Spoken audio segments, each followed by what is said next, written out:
निम्मे food channels बघ ना, त्याच्यातले सर्व रील्स हे कशाबद्दल असतात की कुठलाही एक खाद्यपदार्थ घ्यायचा, तो चण्याच्या पिठात बुचकळायचा, मग तो पावात गुंडाळायचा, मग ते परत चण्याच्या पिठात बुचकळायचं, तळून काढायचं घाणेरड्या तेलामध्ये, आणि त्याच्यावर मस्टर्ड सॉस टाकायचं, त्याच्यावर चीज टाकायचं, बरोबर, त्याच्यावर चीजवर अजून किसून टाकायचं, मग त्याच्यावर चाट मसाला टाकायचा, मग त्याचे कापून 4 भाग करायचे, त्याच्यावर परत चीज किसायचं आणि हे तुमच्या हातात द्यायचं. 90% खाद्यपदार्थांचे रील हे या रेसिपीचे आहेत.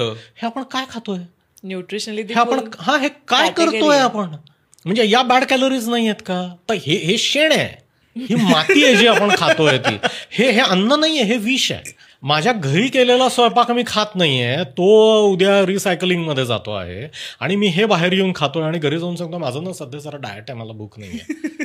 ते फक्त चवीसाठी हे जेव्हा रस्त्यावर उभं राहून प्लेटमध्ये घेऊन चमच्यानी शेण खात असतात, तेव्हा ते फक्त माझ्यासारख्या डॉक्टरला जास्त मोठी गाडी घेता यावी याची EMI भरत असतात. चालू ठेवा.